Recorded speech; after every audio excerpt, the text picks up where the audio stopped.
Whoa. Oh my God. Ethan. Oh my God.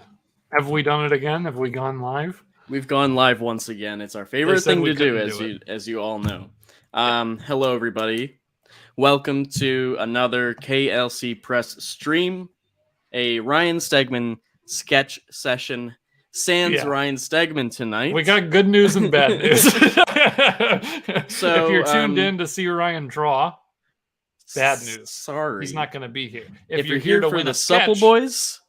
Oh, well, if you're here for the Supple Boys, good news. Great If you're here to win a sketch, maybe good news. Maybe good news. But if you're here for a cavalcade of stars that aren't Ryan Stegman, we'll see. Definitely good news. We'll see.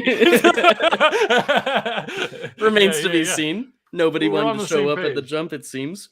Yeah. But yes, chained up, ready to go. Chains in the chat, please, for tonight's stream. Yes. You've got your local Supple Boys here with you tonight. I'm Griffin. That's Ethan. Ryan is not with us. It is, in fact, his son's birthday. He forgot when he scheduled it, so he's gone. But we do still have an awesome Flash sketch to give away, and we'll put up a photo of that in just a minute. But yeah, we may have some amazing friends stop by. Until then, it's Ethan and I running the game. Mr. Tyler Tennis is here as well. Oh, it's three supples. And of course, all of you subscribers are going to be joining us, and we're going to kick things off actually with Abigail Mendoza. Hey, Abigail. Gang's all here. We're gonna run this. We're gonna run this basically as if Ryan is here, except nobody's drawing. So we're gonna hang out with everybody. At the end, we're gonna raffle off the sketch. And then along the way, some folks are going to stop by, probably. That sounds like all the other ones. Yeah. I have a text from Donnie Cates here. Ooh. I know Donnie Cates from comic books. Donnie Cates of comic book fame is, in fact, in my messages. Donnie Cates of MCDC fame? Yes. Yeah. I could draw, but I just don't have any way of showing it on the screen. So I'll sketch some. I'll do some sketching tonight. Yeah, perfect. Fresh cut, Ethan. Thanks. That's from indeed. Drew Dyer. Ryan Michael. Hello, sir. What up, guys? Welcome, everybody. Thanks for showing up, even though Ryan's not here. Everybody. Yeah. We have a Ryan. We have one Ryan at least. Move the carousel. Always here for the Supple Boys. Thank you. Thank you, Sal. Some people don't even need Ryan. They're here exclusively for us. And Ryan almost gets in the way. Yes. Oh, my God, Ethan. The love for your haircut, dude. Oh, my God. I've gotten haircuts on streams before that no one's commented on. So I got a haircut 2 days ago. None of you all mentioned that. Okay. So either this one's especially good or all of my previous haircuts were shit. I don't know if I want to be the one to tell you which one it is, Ethan. Iban's here in the chat. Hey, Iban. Good to see you, homie. Chat. Absolute Venom. Supple Boys are the best boys. Thank you. You're goddamn right. That's true. Thank you. But let's get the show started. Hello, friends. Yes. It's wonderful to see you guys. Sorry that Ryan Stegman is not with us tonight. But I'm still, of course, super down to talk with you and hear what you guys have been up to. So let's start with Abigail. What have you been up to the past week? Did we do one last week? No. I actually don't know. Was there a stream last week? I don't know. I don't know. It's been just slightly chaotic for Ethan and I in the past couple of weeks for reasons we will discuss later. But Abigail, what have you been up to the past couple of weeks? So, watching more Vox Machina. Okay. Yeah. I actually watched the first 2-3 episodes. How'd you like it? It was fun. It was a different sort of crass, like adult. I'd heard that it was sort of mature, but I figured it would be mostly in like violence and such. But no, it's very just like it's not obviously like a Family Guy South Park type beat or anything like that. Can I clarify this? I want to do the thing on the stream where I ask a question that I could Google, but since we're here, am I correct in assuming that the show, it's not them playing D&D and it's animated? What it is it's like an animated show that is the story of how they played it in their campaign. Is that right? Okay, yeah, because they are actors anyway. Yeah, okay, cool. Have you guys seen Harmon Quest? Because when I heard about it, Harmon Quest is amazing, and I was wondering if it was like that, but then I heard no, it was an adaptation. So okay, that's this cool. also on Crackle? Crackle. Yeah, fuck yeah. Everyone's favorite streaming service. Let's get a couple more folks in here, and then we'll keep going. Dom is here. What up, Dom? Hey. And Rob. Hey, man. I'd like that Lethal Protector shirt you got there. So Abigail, you've been watching Vox Machina. Yeah. I've also started and finished. I just literally before coming here, I just finished watching Hit Monkey, the whole first season. Yeah. Oh yeah? How was it? It's pretty good, and I'd like to say, this makes Invincible look like Sesame Street. Damn. Oh my God. Okay. Well, that's Tyler. You've seen everything. Have praise. You seen Hit Monkey? I have not seen Hit Monkey. Oh my God, it's the first thing Tyler hasn't seen. Oh my God. I like the cast. It looks great. I've heard great things. Nice. I don't mean to disrupt, but we do have our first amazing friend of the evening stopping by, and it is one Mr. Matt Rosenberg. Whoa. Matt. Good to see you, sir. We have Hit Monkey super fan Matthew Rosenberg. He's fine. I like him. I don't know what you're talking about, but sure. He's okay. Am I, other than you guys, of course, real stars? Am I the only? Person? You're the first to arrive. Yes. So we'd heard that a couple of other folks were going to be coming by, namely one Donnie Cates. But he hasn't. Yeah, I figured. He asked us to send you the link, and we said we don't have his email, but here it is for you and for you to forward to him. So he had it because you must have received it, right? I received it. He texted it to me, which is a great way to get a link to somebody who you needs need to on your computer. It's awesome. Yeah. Well, he could be here at any minute, and that's the momentum we're going to keep the show going based on. It's a real. Thanks for joining us, Matt. Yeah, man. Thanks for coming. Thanks for having me. Hi, everybody. Matt. Of course, let's just get to it. We already know where it's going, Ethan. We know we're going to be talking about Star Wars with Matt. God damn it. I feel like all of these streams since KLC Press started have somehow been about the Book of Boba Fett. I feel like it never ends.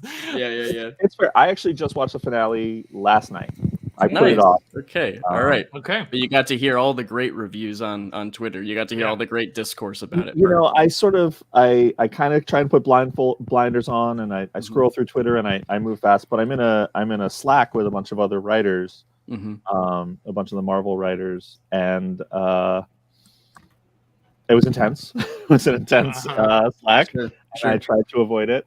But I'm more positive than I think a lot of them, because basically, if you put Star Wars on the box, I'll be happy to have it. That's my favorite thing about Star Wars is it stirs up so much productive conversation about media and story and how we all feel about it.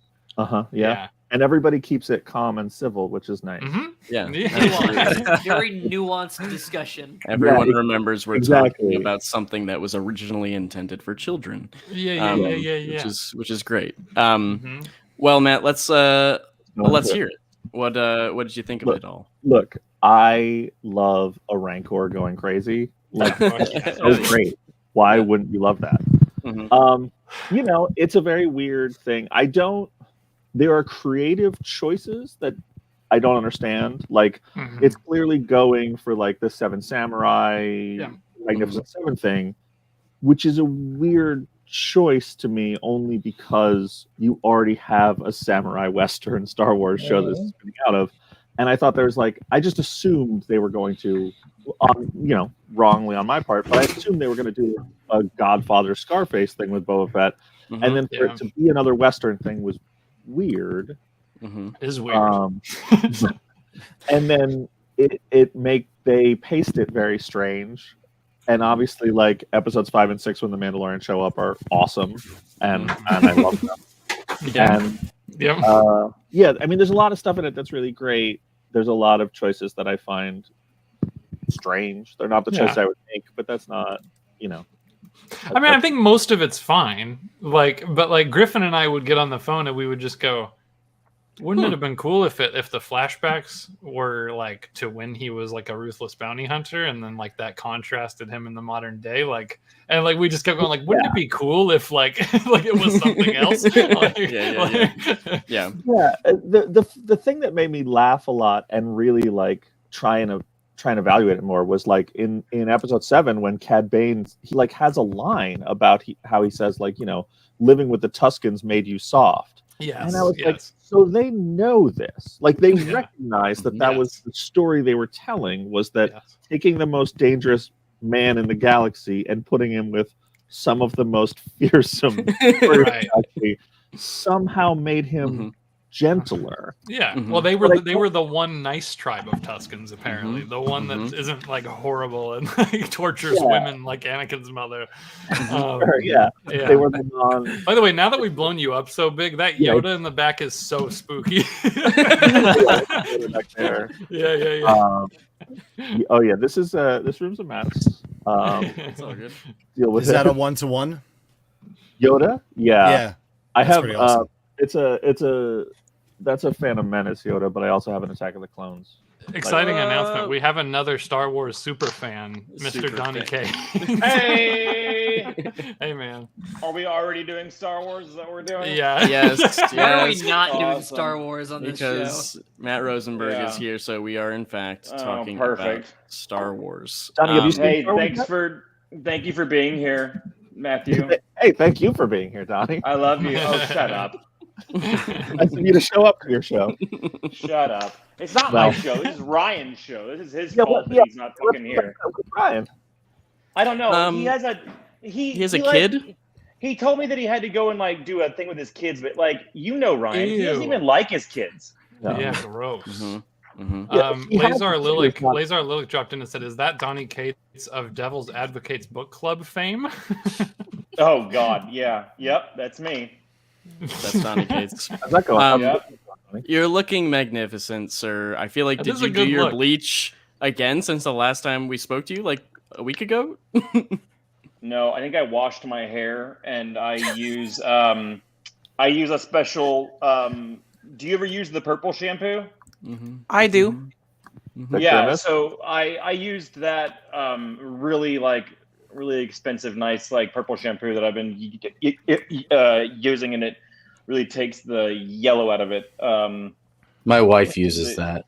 Yeah, and so I don't know. It might just seem brighter. Also, might seem brighter because I'm wearing a nice, beautiful, nice sky pastel. blue Van Gogh. Yeah, I got this at the Van Gogh Museum. Megan bought this for me because she said I would look in Amsterdam. So I do. You do. I do. In Amsterdam, you got it at the museum in Amsterdam.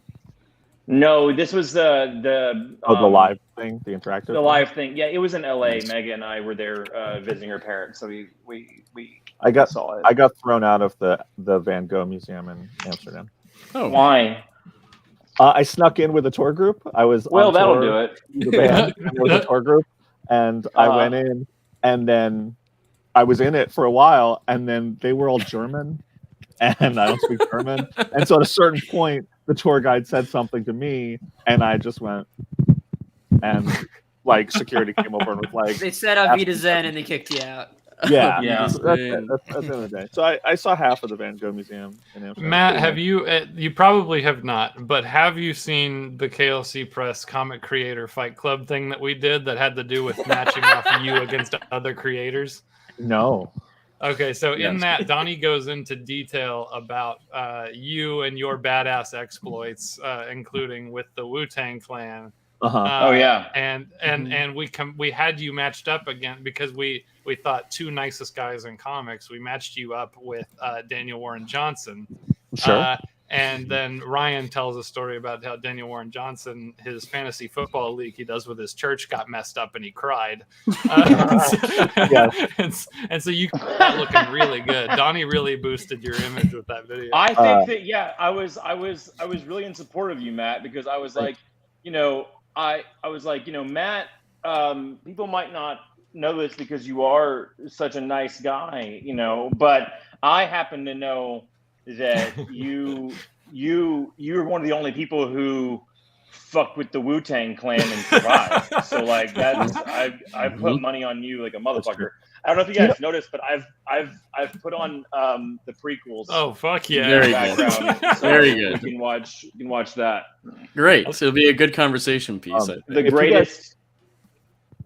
Go ahead. Yes. Oh, I was just going to say, if you guys haven't seen today, this Lord Jar Jar. What's that? N.D. Stevenson, you know who they are, okay. the cartoonist.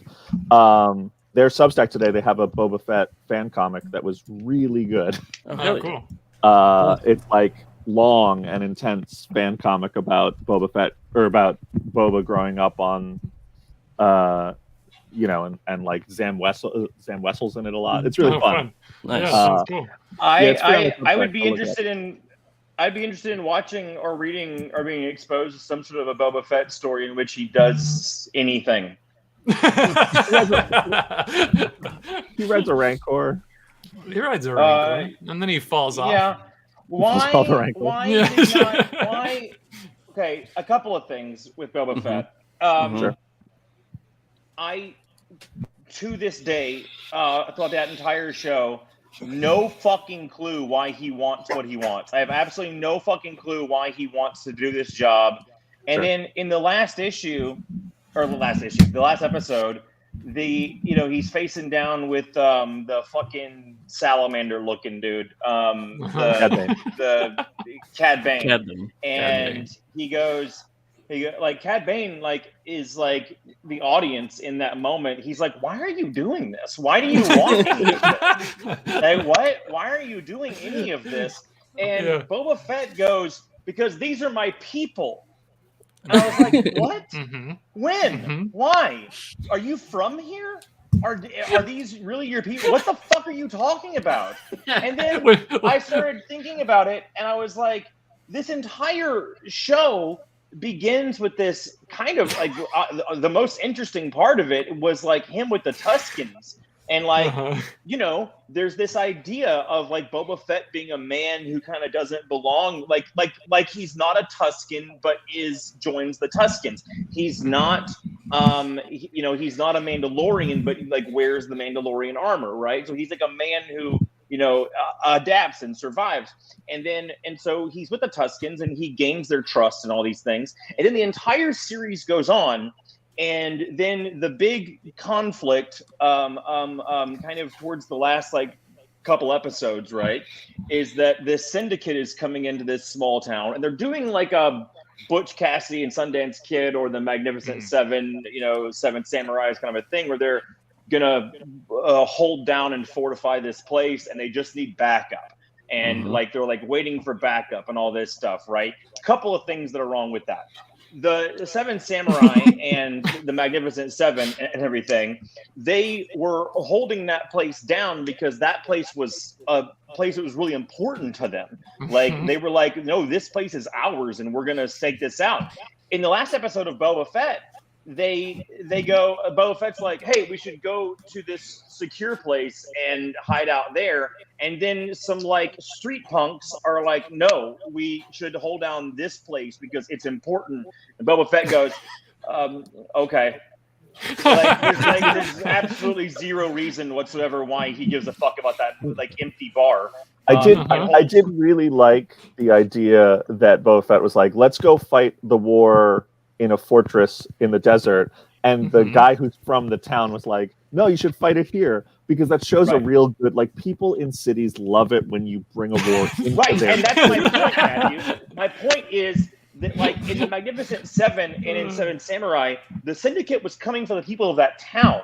Like, they had to defend that town. If Boba Fett just fucking went 10 miles, like, south, they would just go over there. They were just after Boba Fett. Like, if I'm in that town, I'm like, will you just fucking leave? We don't have anything to do with this. Like, you have nothing to do with this. This has nothing to do with us. You just showed up, and, like, everything was totally fucking fine until you showed up and ruined everything. And then, like, Boba Fett is like, we have to stop these drugs. We have to stop the drugs are killing these people. Are they? It's kind of like what you're doing for the show for me right now. You just showed up and you're killing it. I know this is what I do. But here's my fucking point, right? Is that all that show does is constantly put the gun on the mantle in the first act and then just totally forget about the gun. And just be like, don't worry about that gun, don't fucking worry about it. Because if the entire fucking point of the third act of this story is we need backup. A fucking Timothy Oliphant fucking has to get his fucking people from that town who show up with blasters and just continue to shoot the same force field that is obviously not affected by blasters. I don't know what the fuck we're doing. But if we're looking for backup and narratively the entire time we've been watching this show where he's with the Tuskens, why the fuck isn't the third act of that him showing up with a Rancor with 1,000 fucking Tusken Raiders at his back? What are we doing? Like, isn't that the fucking move? These are great questions, Tom. These are all great questions. People. From Those the are your minds of a actual writer. fucking people. I also was Mike- super amused at the end because you're like, okay, so Luke is like a presence again, and he's got Baby Yoda, and it's gonna matter. And then when Baby Yoda's like, I don't want to be a Jedi, which like maybe they don't let babies decide that, but whatever. Sure, right? Yeah. He's like, this is maybe the last of a species of a very powerful force-sensitive species, and he just puts him in an X-wing. And it's like, I'll call him an Uber. Yeah. And the bring him implication. to a spaceport where the Mandalorian's been twice, and it's like, all right, baby who doesn't speak a language. Yeah. Go see if the guy who wanders the galaxy is there. It was super weird decision by Luke. The implication is this. The implication is of this scene is just this, right? It's Luke being like, okay, you can have a lightsaber, or you can have the Mando's shirt, and so you can choose between being a Jedi and your personal possessions, right? And the implication off screen is that what happened was that Baby Yoda was like, I want Mando, and Yoda goes, or Luke goes, all right, well, fuck.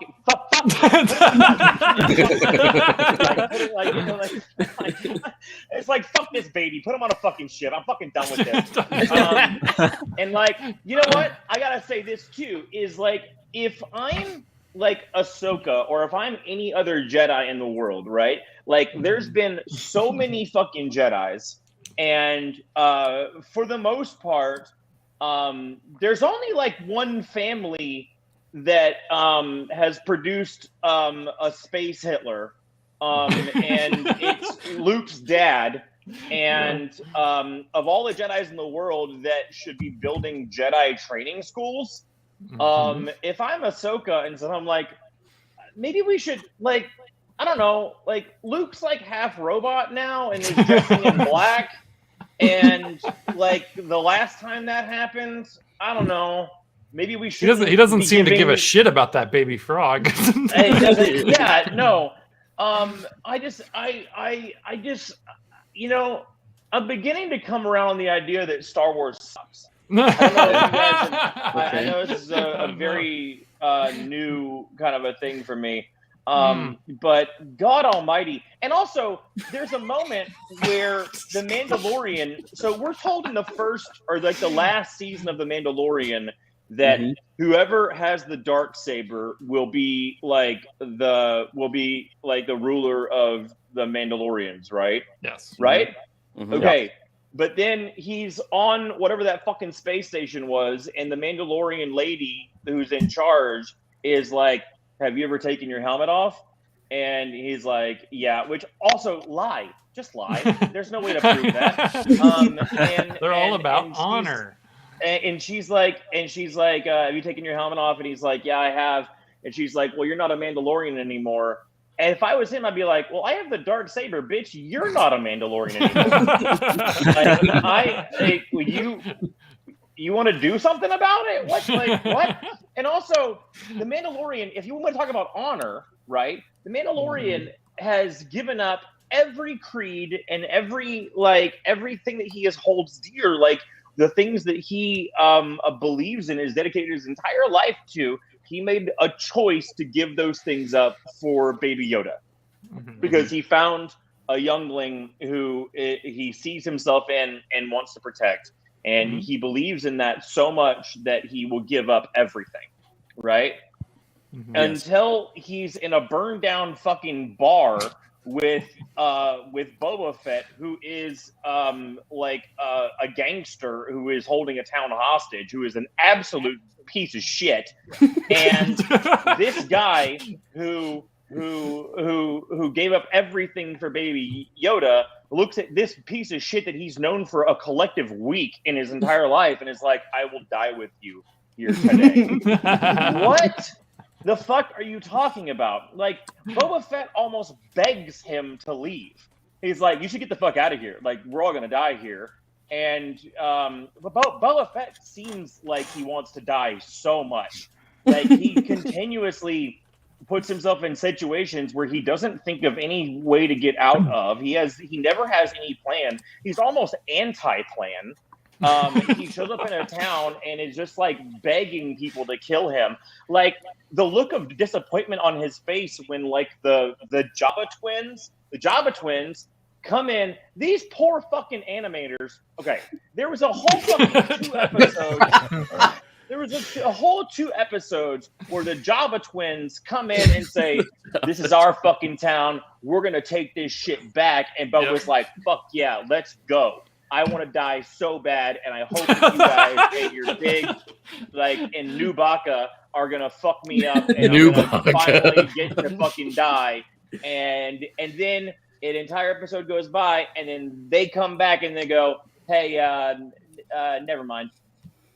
We're out of here. And like, someone wrote that, and some poor animator had to animate that for a whole fucking waste. That's the most expensive waste of time I've ever seen in my life. Why was that even there? It's confusing. Boba himself is so confusing. Like, he's like, I'm gonna make the streets safe again, and it's like, are you the sheriff or are you a gang lord? Right? Yeah. And he's like, so weird. He's like, and like the entire. Okay, I don't understand why Fennec is loyal to this fucking loser. I don't understand why anyone is loyal to this dude. I don't understand why someone doesn't just shoot him in the face for just showing up in a town and being like, this is my town now. And like, everyone is like, it's not though. Like, it's like absolutely has. Someone just said Fennec has a life debt. I don't know what that means. I don't know. I don't know what that means, and they take it very seriously. They shouldn't. No one should take anything that Boba Fett does seriously. He's not imposing. He has like the cast of fucking Grease. Of Grease. He has the cast of Grease, 2 pigs, an assassin, and fucking Nubaka, and that is fucking it. And it's fucking baffling. Like, as far as like groups that he could reach out to, aren't there like 1,000 clones of you who exist? Matt Rosenberg, do you have a counterpoint to all of this? I wasn't listening to anything Donnie said because I was watching for Jar Jar to show up behind it. Oh yeah, sure. Yeah. But, this is the only one that matters. I love me some Jar Jar. I think Donnie's right about a lot of it.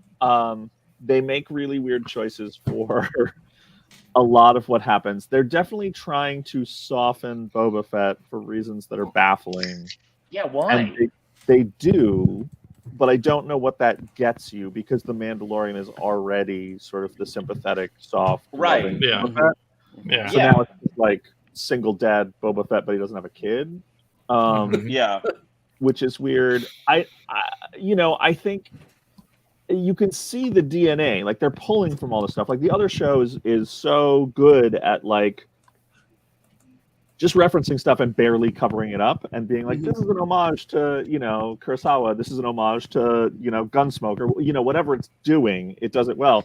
And you can see the DNA in this and it's really obvious, but they take weird pieces and don't spend a lot of time making them fit together. So like the Seven Samurai and Magnificent Seven stuff doesn't quite work. And then like the Godfather stuff doesn't quite work. Like they never make it cohesive, which is a decision.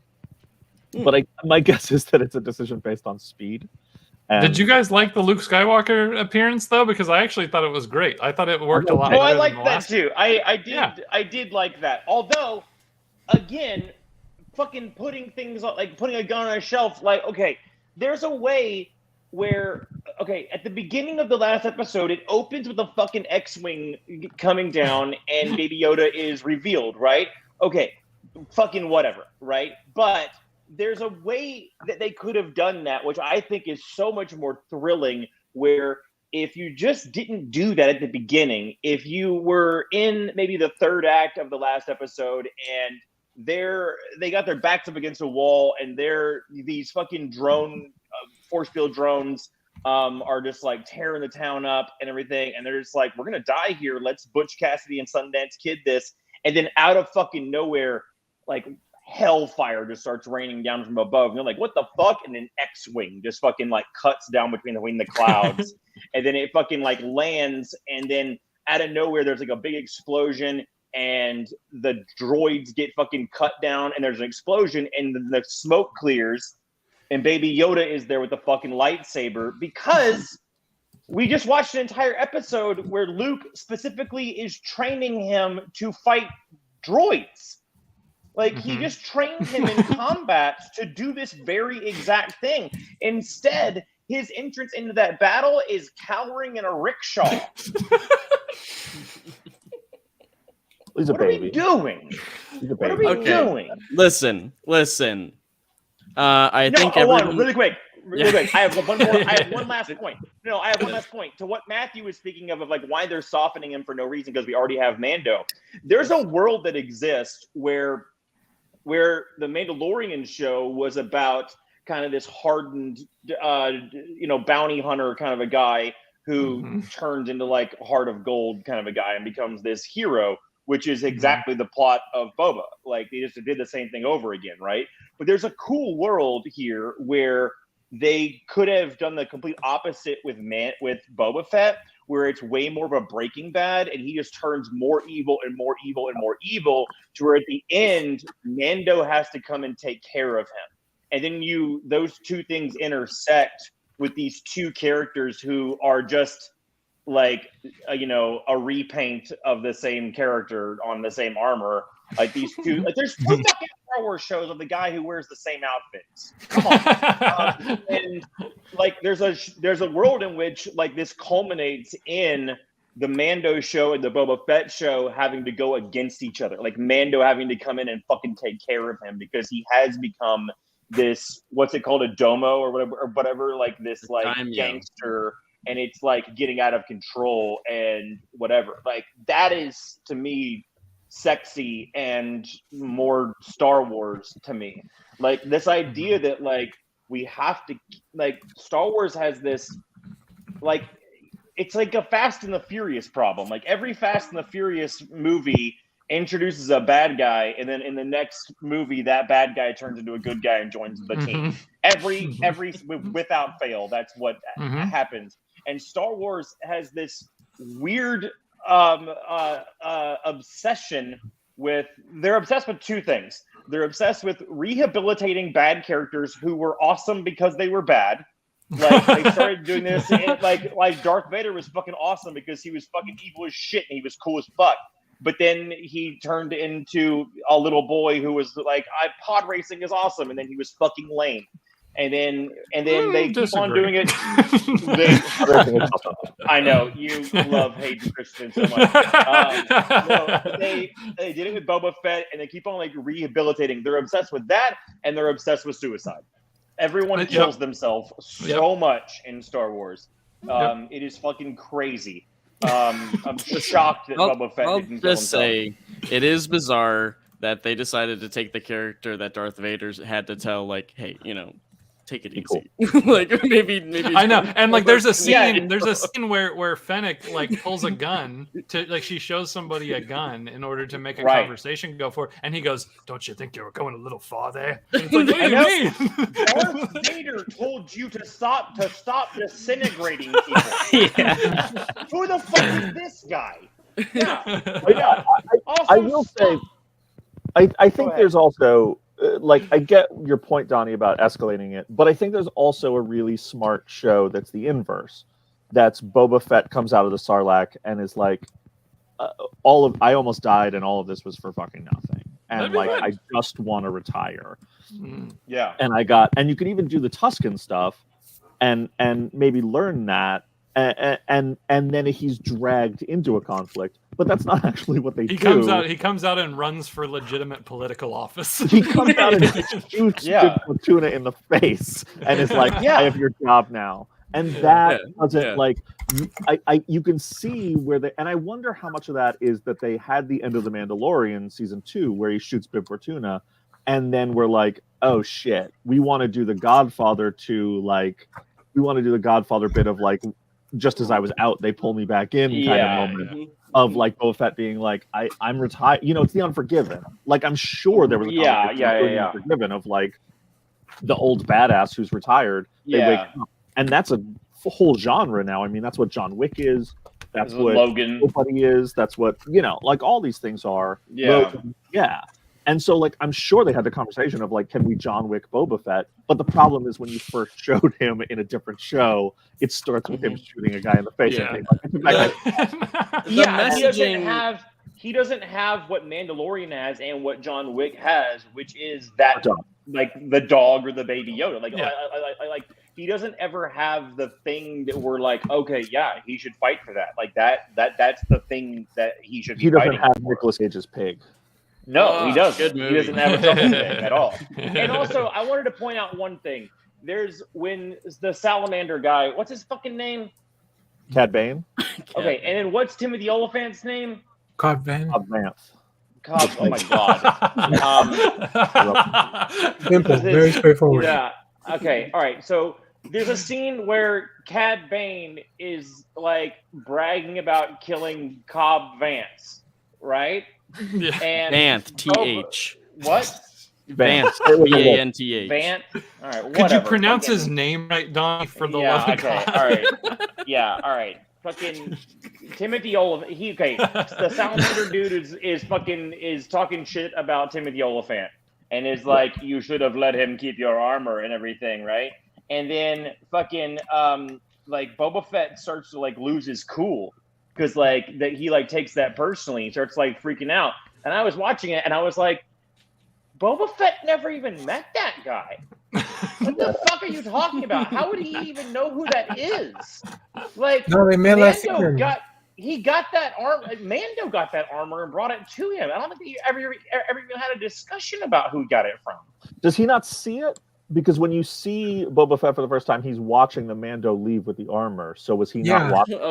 I forgot he watched the first episode of season 2. He doesn't know it. But even if they did meet, I don't think they met. Fett be like, no, fuck that guy. He stole my armor. I don't give a fuck about that guy. Speaking of stolen armor, and I don't mean to join Donnie's team here, but I'm going to. Can we just go back? And I'm sure you guys covered it before, but like the Sarlacc episode. Why did he think it was in there? Why did he think it was in there? Yeah, I know. He walked out with it.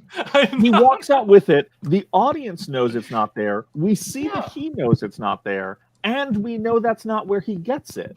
Because you've already shown us him get it. So I was like, well, they have to find something else or get something else from this to justify this weird plot hole. And then they don't. They don't. It's like they shot the Sarlacc. I feel like he could have gone and shot the Sarlacc just for revenge. Why would he not? Sure. Like, why did he? He crawled out of it. He also doesn't shoot if he can't press the button. Yeah, exactly. The fucking armor. He crawled out with the fucking armor, and also, like, of all the things that he does in that pit, he has a rocket on his back that he never fires. And also, can we stop doing the fucking thing where he has to bend over like an action figure and do it? Just fire it up and have it come down. I don't understand. I like the bend over. Yeah, bend over. Action figure. Oh, it's so stupid. Real quick, guys. Apologize for interrupting. We have two folks trying to enter, two superstars trying to enter the conversation. So we will have to, unfortunately, knock the two people out of the waiting room that are sitting here patiently because we got some people trying to get in. And we will also have to ask two people to bow out that are already on screen. But we promise it'll be worth it because these two folks will add so much to the show. I would leave, but I want to know who it is. Yeah, no, Matt, you're staying. You're staying. Tyler, volunteers or we kick random. Yep, that's me. What? Yeah, I get the can fuck go. out, Tyler. All right, I'll leave. Okay. All right. And next time, keep down, please. Bye, guys. Bye. Is it Frank Miller? Is Frank Miller coming? Oh my god, that would be awesome. As long as it's not Frank Miller, I can go. On him. Oh, looky. Wow. Why are you here? I'm because I hate my children. All right, I said this. That's Abigail, unfortunately, we're going to kick you real fast because we got one more to add, and we'll add you back in later, all right? Sure. All right, sorry about that. See you in a minute. All right. There we go. One more. Who's this? Uh-oh. It's Mando fan Chip Zdarsky. Are you on the run? I'm quail hunting. Are you in the Blair Witch Project? I can't really talk. Oh, fuck. Oh, fuck. Ah. Oh, Jesus Christ. I can't really talk about it. Oh, shit. What the? Fuck. Yeah. He moved to that weird island of anti-vaxxers. Sorry, you're breaking up. This is not. Oh, we are. We're breaking up. Sorry, just a second. Are you okay? Yep. You just bark? I'm good. What is happening? Your connection's not great. No, I'm in the woods. I don't know. Yeah, I don't know. Wait, you don't know? You need help? Do you need us to call someone? No, it'll be fine. I just gotta. Are you lost? Because I came from, it'll be fine. It doesn't matter. I'm so glad I showed up for this moment. What's What do you think about Boba Fett? Seems like a nice guy.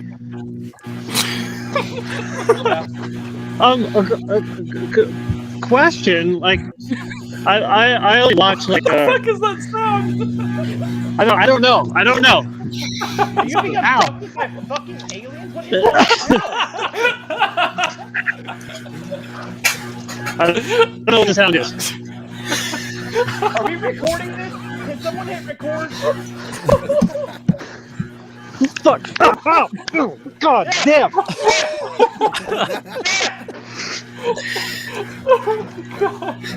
I've only watched like a couple episodes, and I don't really understand, why doesn't he fix that fucking dent in his helmet?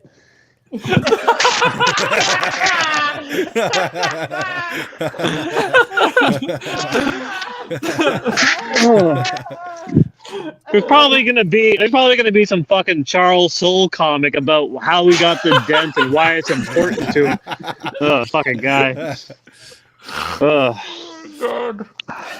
Well, it was good being here. Bye, guys. Happy birthday. Bye, Ryan. Bye, Ryan. Where'd he go? He had to bow out. He had a birthday to go to. He told me he wanted me on here. He's gonna do a fucking 2-hour interview with me. I'll do it. Well, Donnie's here. Chip, Griffin and I love hanging out with you. Yeah. Chip, are you? What does your hat say? That looks like it says potato. Oh, it's the Canadian Potato Museum. Canadian Potato Museum. Oh my god. No, okay. There are 2 potato museums. This one is Prince Edward Island. This is a good one. The other one is no one likes to talk about it. Are you hurt? No, I'm fine. I'm a little banged up. Do you know where you are? Of course I know where I am. I'm fucking right here. At the Potato Museum. Yeah. I'm right here. How are you guys doing? I'm good. Don't go good. further into the woods. Don't go back to the. Don't go into the woods. Stay away from the light, Caroline. What is that fucking sound? What is happening?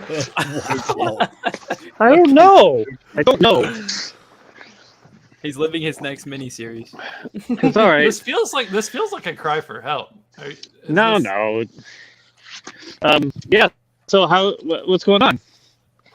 Are you walking into a Scott Snyder book? What's up going on? He wishes. So Chip, I did prepare some questions for you just for your interview. Oh, hey, great, nice. Yeah. So what are you working on right now? Oh, oh, geez, what am I not working on? A miniseries for DC, Batman the Knight. I'm working on Daredevil, which is relaunching. Yeah. For some reason, I'm finishing Devil's Reign. I've got a Marvel miniseries I'm excited about, but I can't talk about it. I can't talk about it. I'm still doing Stillwater. Public Domain, which I'm writing and drawing for the Substack. Yep. Really good. Kaptara, which I'm writing for the Substack. Game Cloud is illustrating, which is gorgeous. New Burn for Image Comics. Yeah. Which has been going really well. Yeah, I've written a pilot for New Burn. Very nice. Yeah. I think that's it. It's a lot. It's too much. Yeah. Like honestly, writing and drawing public domain is like the full-time job. So I don't know how I'm doing. Oh, and Devil's Reign Omega. I'm doing like a one-shot from Marvel. Yeah. You're doing an Omega that comes at the end. Oh, I guess that's how it works, right? Yeah, Omega. That makes sense. Fucking how it works. Mm-hmm. That's fucking how it works. Yeah. Jesus If Christ. you, Chip, if you had to have sex with any of the characters that you're currently writing, who would it be and why? Yeah. Matt Murdock. I mean, all of his senses are heightened.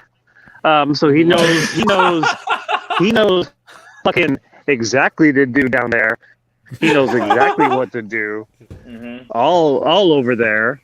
Yeah. And also he can't see, so he can't see my mustache. Which is great for me. Right. But also, if you sleep with Matt Murdock, you're definitely going to end up dead.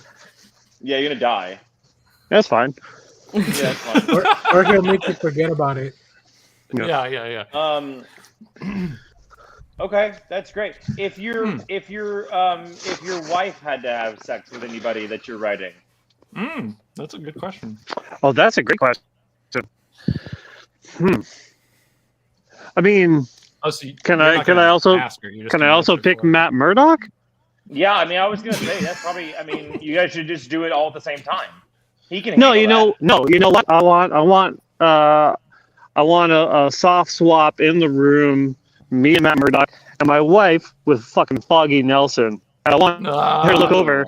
I want her to look over and be like, "Damn, I wish I was getting some of that." I'd be like, "Nuh-uh, baby." Yeah. All me. Yeah. I hear Matt had the brother. You just casually tossed out the term soft swap, and I'm going to pretend I don't know what that means and have you explain that to us. I think I got that right. What's a hard swap? Well, no, maybe it's more a hard swap. No, soft swap is like when you're in the same room. Yeah, it's two couples in the same room, but they're just having sex with their own partner. Oh, with their own partner. I think so. Yeah. Hard swap. You're switching up. When you're switching up. Like what you and I did in Seattle was more of a soft swap. That's a soft swap. Yeah. What you and I did in Chicago, hard swap. That was a very hard swap, if I recall. Yeah. Scotty was there. Incredibly. There, which made the whole thing kind of bad, but I don't know if it was more of a messy swap in a lot of ways. Okay. Yeah, it was a sloppy swap. Yeah. Okay. Yeah. So those are good questions. You're good at this. Are you looking for something out there, or? No, I know what I'm doing. Okay. I'd just like to jump in for a second and point out that I was on Chip's podcast, podcast, whatever you call these things, and I did it from the woods, and I believe he called me a fucking asshole for doing that. Oh, okay. Interesting. Yeah. Matt, where did you find woods?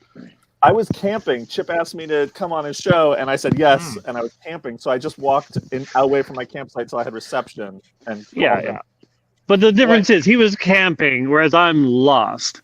Like I don't have a choice Right, here. yeah. Oh, so you are I've been here lost. for Okay. days. Okay. Well, do you want us to call anybody? No, I'm good. Okay, all right. Okay. You seem like you're on top of it. Yeah. Matthew, What? if you had to have sex with anybody of the characters that you're writing, who would it be? I'm gonna soft swap in. I would like to have sex with the animated, illustrated Chip Zdarsky from that issue of your book. Okay. Yeah. So Yeah. crossover? Sure, yeah. Yeah, he had it going on. He had it going on. He didn't have to buck that. That's why I feel like like that was kind of a soft swap in crossover with you and Chip. yeah. Yeah, Big that does spoon make or sense. the little spoon one? Yes. I'd like to be chopsticks, you know. No spoons at all. I guess That's interesting. Chopsticks is not. That's not culture. I don't think that's a thing. I don't think that's a thing. Yeah. Yeah. Yeah. Can be. But I think it works in this case. If I think I- you Yeah, guys got one. we call them chipsticks.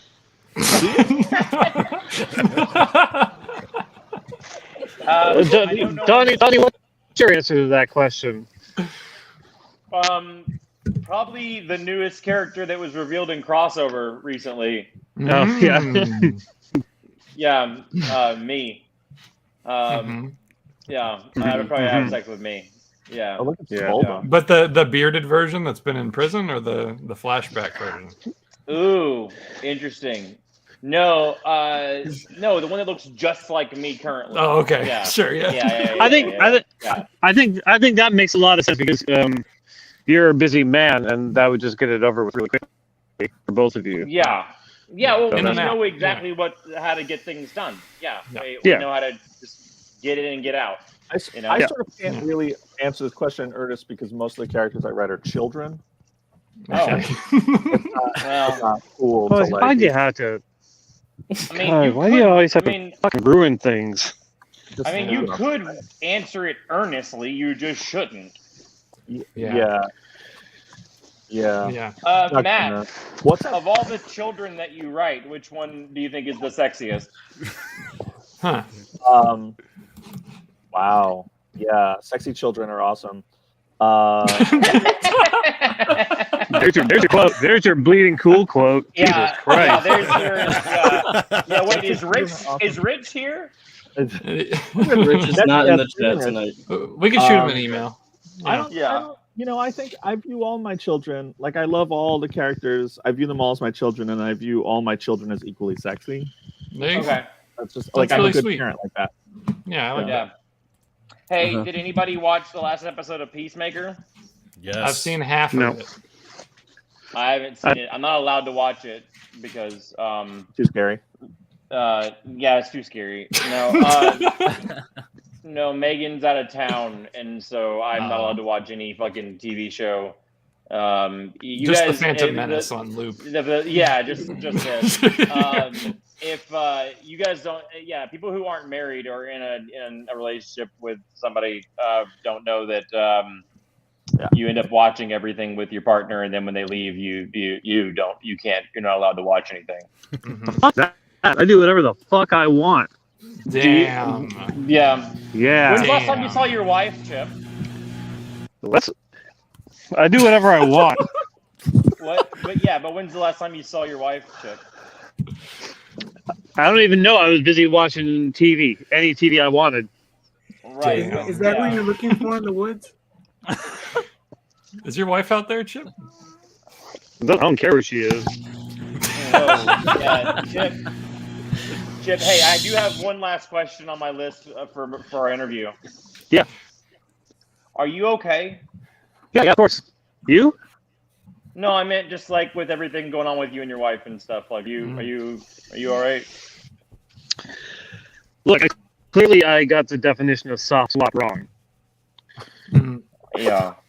I know. It's okay. Hey. So a few things that I've promised and things that have happened have gotten twisted around in my relationship as a result of that. We all mistake. make mistakes, man. I've been divorced. I understand, dude. It's Yeah, same here. I've been divorced. Yeah, it's tough, man. But I mean, I've been trying to call you for weeks now. You left me that voicemail that was mostly, it sounded just like scream sobbing, and I've been trying to call you back, and I just. Look, I've been divorced as well. You know that I got divorced back in 2004 because I watched an entire season of Lost without my wife at the time. Yeah. Yeah. Cool. Yeah. Well, Chip, we're your family. You know, you can reach out to us at any time. Which one is which? I can't see which one is that. Ethan or Griffin? That's Ethan. Yeah. Shut the fuck up, Ethan. Hey, don't push everybody away. Hey, Chip. Hey, yeah, no, don't do that. Come on. Man, I just gotta. Fuck this. I'm going. I know exactly where my house is. No, don't run away from us. Hey, don't run away from this. Chip? No. Oh, fuck it. There's a car. No, there's a road. There's a car coming. Hey! Chip, wait. No, hey! Chip. No, don't get into a car. Don't get into Be a car. careful. Chip? Be careful. Oh, Chip. Chip. Yeah, no, it's fine. I've been out here for a little bit. Are you all right? It's okay. What happened? No, he's talking to the car. Can we run your Substack if you die? Yeah, it's okay. In the car. No, we don't charge a lot. In the back. You want me in the back? No, Chip. There's a lot of Chip, no, don't. There's a lot of space in the front.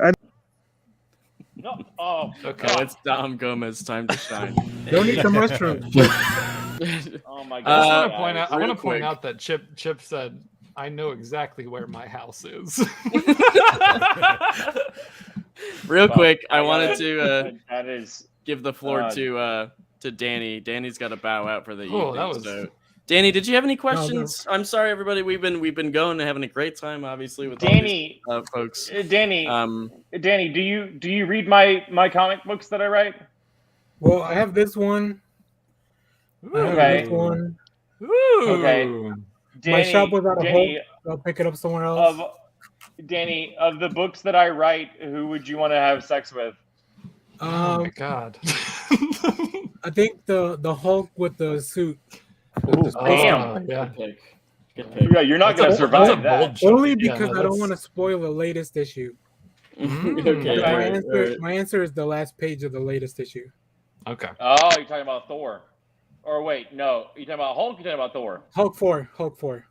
Oh yeah, you talking about that spider? Yeah, word. Yeah, you wanna have sex with that big ass spider? Big swap. All right, yeah, big swap, spider swap. Yeah, all right. That's a bold choice. Sick. I respect that. I respect the hell out of that. I haven't even read that edition yet. Thanks, man. That's just sitting here now. You gotta catch up, bro. People in the comments were also evacuating because we were talking about Boba Fett. I don't know, guys. We're gonna talk about stuff on here. Just come in having seen and read everything. I will not be told what to do. We're gonna obviously let all the subscribers run down some questions. We're gonna start with Danny here real quick. Okay. Yeah. Thank you. I don't really have questions, but Donnie, you're doing great stuff. But also, Matthew, I love this book so much. Yeah. It's like, didn't even know I was gonna. Why didn't anybody do this before? You did. And then also this one. Yeah. Yeah, I read and then that. also like a backup story every week on Detective. Like, all the Matthew Rosenberg I can get. So thank you guys. You guys are doing great work. Donnie, I'm glad you're healthy and back on Twitter. Yeah. Oh, thanks, man. Yeah, thanks. Yeah. Unrelated, so far, but yeah. being back on Twitter has been fucking awesome. Good. It's been glad. a really positive experience. I'm so happy that I did it. Well, a lot of us want you there, so I appreciate that. For everyone else, just block, I guess. Yeah. Fuck them. But no, I'm gonna get into fights with them. Chip's gone, but I picked up a lot of fights. I picked up the sweet cover of Devil's Reign, but Chip's gone. Good cover. You didn't. If he comes back alive, just let him know that it's a good book. No, Chip is dead. I'm sure the visuals are good at least. Yeah. No, Chip is dead. But yeah, thank you guys. It was really cool. I love the streams. I'll see you guys on the next one. Thanks, Danny. We'll see you right. soon. Take it easy. Hey, bye, Steve. Bye.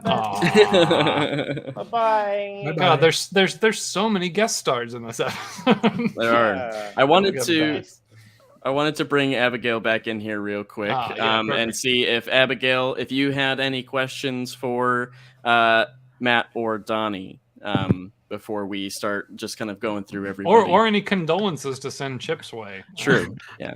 Was Chip filming an audition for Alone for the History Channel? I don't know what the hell that was. Chip on Naked and Afraid would be a fucking dream pairing. That's a weird dream that I think only you have. But I have a question for Matt. Oh, yeah. Okay, so I've been rereading Last Remains as part of this podcast that I do. Like I did the second part of it because we're doing it in 3 parts. So I'm just wondering, because you co-wrote the LR issues with Nick Spencer. Yeah, so how much % of these LR issues would you say that were you? Like 1%. No, that was a funny thing. Nick was leaving Marvel to go do other things that now are obviously very known. This to do Substack, and he had a lot of story to get through before he left the book and didn't have the time to do it. And so he was like, hey, do you want to do me a solid and come in and write 5 issues of Spider-Man? And I was like, yeah, sure. And then he was like, and then Marvel was like, they're going to be .lr. And I was like, oh, I hate that shit. I hate it. They're using decimals and letters at the same time. It's fucking gibberish. And I was like, all right, well, that's humiliating, but okay, let's go for it. And then I wrote the first script, and then Nick sent it back to me completely rewritten. And I was like, why? What is this? And he was like, well, you made it too funny. And I was like, okay. And I was like, you made it boring. And so I rewrote it again, and it got really brutal and weird. And I sent it back. And then Niccolo, the editor on the book, was like, you guys need to stop rewriting each other and just send in a script that someone can draw.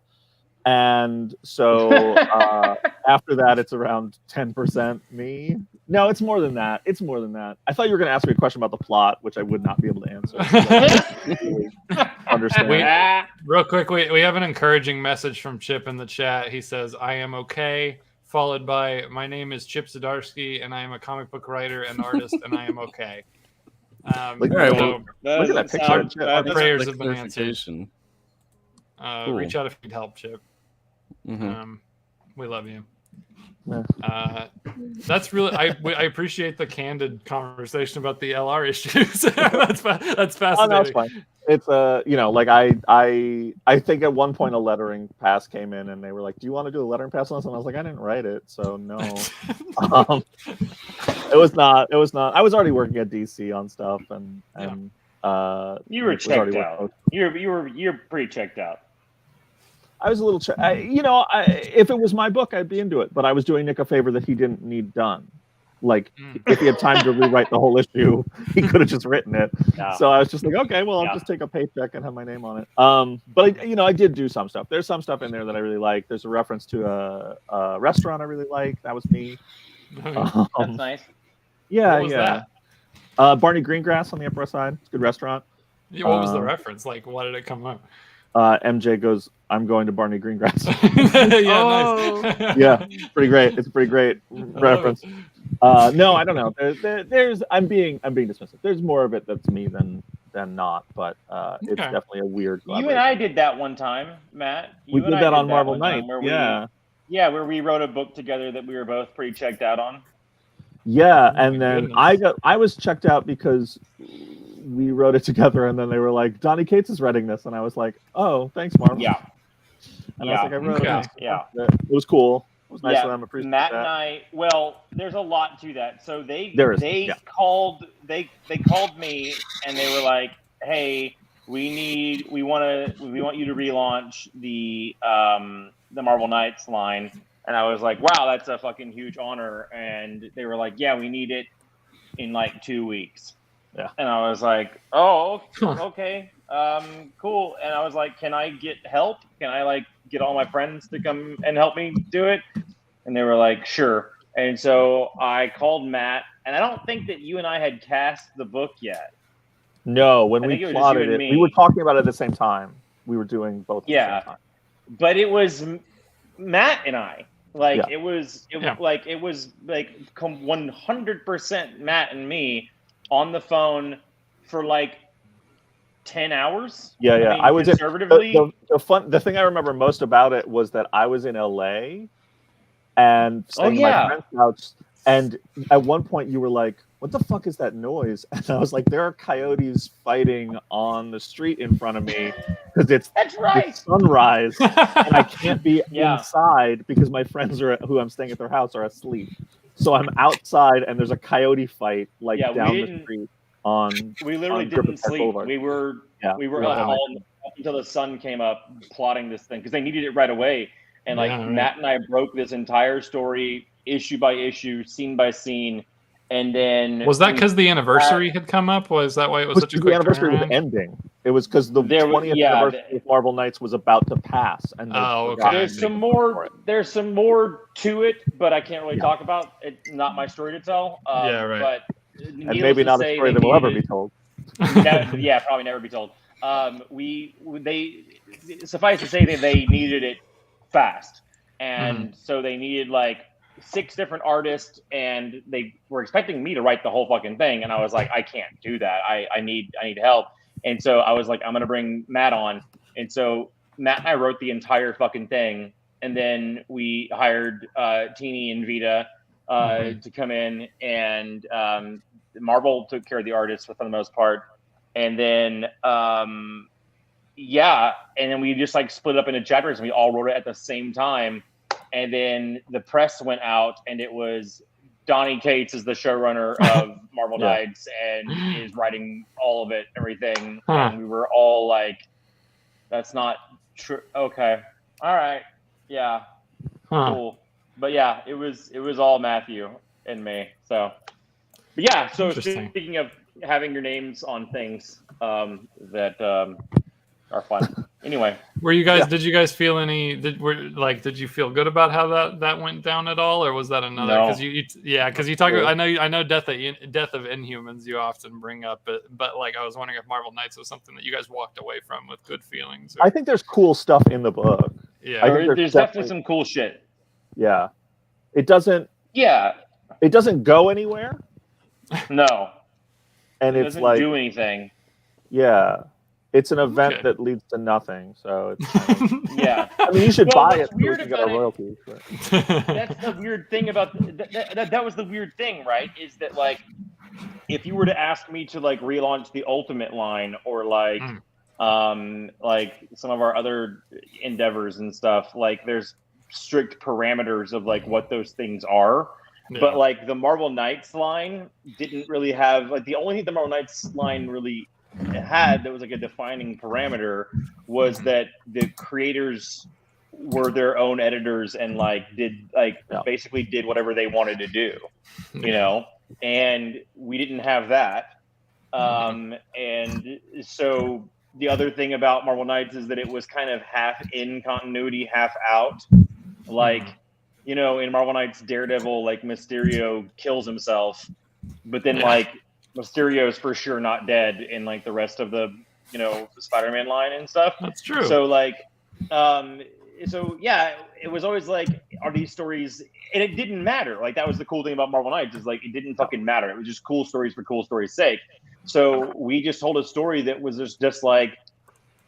Is this continuity? Is this not? I remember there was definitely a conversation we had where we told them, like, we're going to do this thing at the end. And they were like, what are you talking about? And we were like, we're going to kill this character at the end. And they're like, you can't do that. And we were like, why not? Yeah. And they were like, why? In continuity. And we were like, this is in continuity? Like, we didn't know that. We just changed a bunch of stuff at the last minute. Yeah. That's right. I forgot about that. Yeah, because we wrote the entire thing with the idea that it wasn't in continuity, that it was just going to be like a perennial kind of like just standalone kind of like Dark Knight, like just like alternate universe, just like weird shit. Because like the conceit of Marvel Knights that we did, MK20 as they called it, was that everyone forgot about all the heroes, and like the heroes forgot who they were, and like it was a world without. And so obviously, like going into that premise, that's obviously not going to be reflected in any other book. Like It's it's like a worldwide thing that's happening that's not reflected anywhere else. So we were under the direct impression that this was not in continuity until it was time to write the last issue, and they were like, "Oh, this is in continuity," and we were like, "Oh, well, we have to change everything then." Okay, okay, it was a mess. Interesting. It was a mess. Not anyone's fault, really, and I don't want any Marvel employees to hear this and think that we're, but it was just, it was what it was, and these things happen. But it was stressful, probably like one of the more stressful projects I've ever been on. Yeah. Yeah. So good question about Last Remains there, Abigail. That was didn't know how slippery the slope that we were on. and also, Donnie, you said if somebody asked you to relaunch the Ultimate Marvel line, I can ask you, Donnie, will you please relaunch the Ultimate Marvel line? No one has actually asked me to do that. Okay. Well, now we are. We are right now. Yeah. I'll see what I can do. Right, now we're talking. You should relaunch Malibu. I should. I'm gonna relaunch Extreme Studios. Oh, I like it. I'm gonna bring back Warriors of Plasm. Yeah, fuck yeah. Sickness. Is that a real thing? That was a real thing, right? I don't know. It sounds like a real thing. I'm going through my head of ads in Wizard magazine. I remember because I own every issue of Wizard magazine ever made, and sometimes when I'm bored or I need inspiration, I go through them, and there are so many fucking ads for books that, to my knowledge, never fucking came out. Sure. I just saw something about an ad in Wizard for a book that didn't exist, but I was like, that book looks awesome, and I don't remember. Yeah, there was something about like this lost book that was all these cool people, and I was like, that looks awesome, and it was just never came together. Do you guys remember a book called Crimson Plague? No. What's that? Crimson Plague is familiar. You guys don't remember this? What is that? No, Donnie. Man, I was hoping that you guys all knew about it and you would all like subtly laugh, and then I wouldn't have to explain it. No one knows what you're talking about. It is a book about it's by George Perez, and it's about a character whose blood, if her blood, if exposed to the air, turns into a worldwide plague and will kill everybody, and once a month or so it becomes a problem. Oh no! Oh no! I kind of saw where that was going. Oh yeah, that's a real book that existed in the 90s. Yeah, I'm looking at the description of it. The 90s explains it. Mm-hmm. Is it good? It's fucking awesome. Yeah, time for a relaunch. I like it. Yeah, I don't hate the premise at all. I'm way into that. I mean, look, it's not a terrible premise, but it is a terrible premise. Okay. Sure. Yeah. Interesting. Look at Jabba on the back. There's a way to do it. Look at this. There is a way to do it. Chains for Jabba. Yeah, fuck yeah. Take his nose. Yeah. So who else has questions? I was gonna say we should keep moving. Abigail, thank you so much for that. I'm going to have to remove you once again so I can keep rotating some folks in the waiting room in. But of course, thank you for being with us this evening as always, and I can't wait to chat with you again next time. Thanks for reading Last Remains. I hope you like it, even if my contribution is not that great. Maybe that's better. And I hope that you like Crimson Plague. And one final thing, I'd have sex with Eddie Brock. There you go. Right. Yeah. That's we got one. That's really cool of you. He needs that. That guy desperately needs to get laid. I mean, he's dead now, and he's an idea more than a person now. So I think, but that's really good of you. Thank you. Oh yeah. Well, thank you, Abigail. We'll chat soon, all right? All right. Yeah, bye, guys. Thanks so much. Bye. All right. I'm bringing in Matt. What up, Matt? Sorry that we had to kick you earlier. Welcome back. I'm gonna keep moving down the line of folks that got in here, in the first come first serve sort of order as much as I can remember it. Ryan Michael, I believe, was second. What up, sir? Good to see you as always. Saw the Ghostbusters sketch you did this week. Of course, unfortunately, Ivan Reitman passed. Sad news. Very sad. But that was cool to see what you did with Stegman's Slimer piece. So thanks, very very neat. I just watched that new Ghostbusters. What'd you think? What did you think, Donnie? I watched the entire thing, and then like I said, Meg's been out of town, and so I watched it by myself. And as soon as it was over, I don't remember a single thing that happened in it. Okay, sounds good. Is that me? Is something wrong with me? Probably just busy. Like Paul Rudd was a dog. Was he? Well, spoilers for Ghostbusters Afterlife. I didn't see that. Jesus. Yeah. I watched 9 movies last week, but Ghostbusters wasn't one of them. Oh, nice. You should do it. It's a good movie. A ringing endorsement. Ryan Michael, you got anything for Donnie or Matt? Oh yeah, definitely want to chime in with some of the Boba Fett talk. Sure. But before I even get into that, I feel like if I do that, I'll forget to say, spoiler alert, because I'm going to read a line from Hulk 3, Donnie. That is one of my favorite things you've ever written. Okay. It is in those moments that I can almost taste my rage. I feel nauseous as it rises in my gut. I just something about the way you wrote that. I just really like that. I thought it was really cool. Thank you, man. It made me feel tense, and it brought me back to all those times I've been so angry I felt sick to my stomach. So it did exactly what it was meant to do. I think I was I don't know if you've seen the reaction to my Hulk series on Twitter, but it came from a very real place. My description of rage bubbling up in my gut. So well, I liked it. And I'm loving Hulk so far. So yeah. Thanks, man. In the words of Rebecca from Better Ted Lasso, fuck the haters. Thanks, man. Thanks. It's actually beginning to turn a corner. Like people are actually trying I think it's like I said, like when the whole Hulk first launched and I came on here and I started talking about how people were reacting to it. I said that it's a slow burn and like the book will start to kind of reveal itself and kind of make more sense as it goes along. So I kind of I hope that as the book came out a little bit more and like more was revealed, people would kind of start to see the design of it.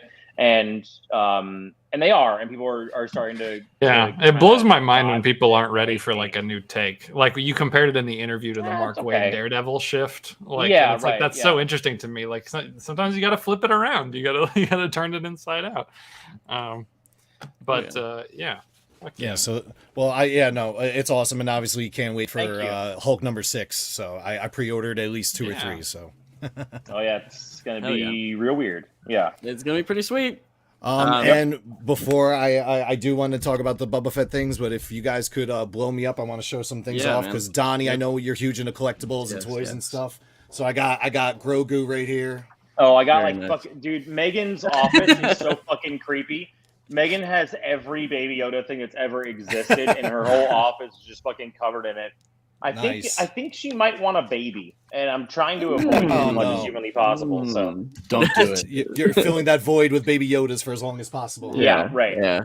All right, and this was actually the first Star Wars collectible I ever bought. Oh hell yeah! Yeah. You're holding in your hand the collective, the totality of the cool things that are in Star Wars.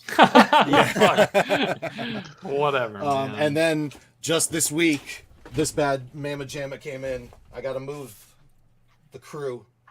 What you got? What is that? This is the crowd-funded Razor Crest. Whoa! Look at that. So, this thing. What do you mean it's a crowd? Who made it? So Hasbro made it, but it was made to order. So I can't remember the numbers, but let's say 10,000 people ordered it, so there are only 10,000 of these. Wow! How much was that? More than I'd like to, enough. Enough. Yeah. As much as a Razor Crest. Enough that this will probably be my first big collectible, and this will probably be my last. So yeah. Wow. Yeah. I wish I could show you guys my 4-foot tall Venom sculpture that I finally put together. Actually, you know what? I can. Hold on. Yeah, let's do it. And the last thing I want to say with Matt and Donnie with your Sarlacc complaints. So Slave One, I've always envisioned was this way because of these gigantic boosters in the back. It had to land this way. It had to take off this way.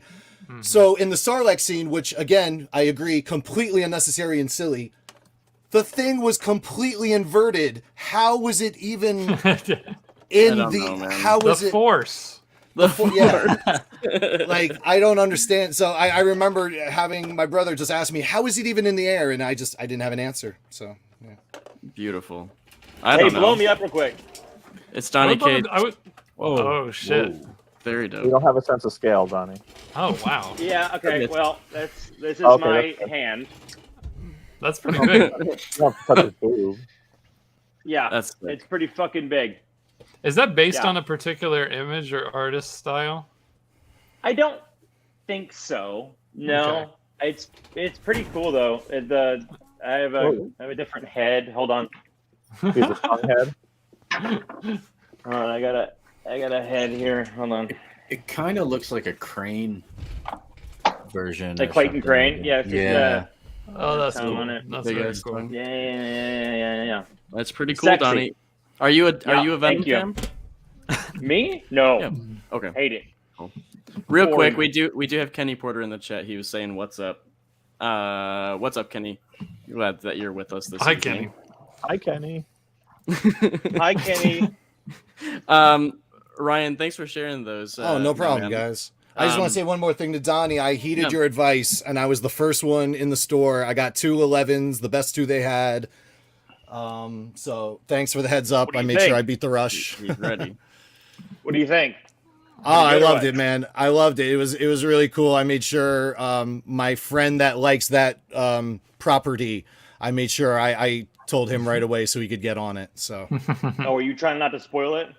Yeah, I'm trying not to. I assume everyone knows it by now, but I don't want to tick anyone off. So yeah, we'll just start putting a tag on all these streams. It's just spoilers for any piece of media. Yeah. Negan from The Walking Dead is joining the crossover. Yeah. That's pretty cool. Yeah, he's in it. Yeah, and that's not even the biggest. There's going to be bigger. Negan is working for someone.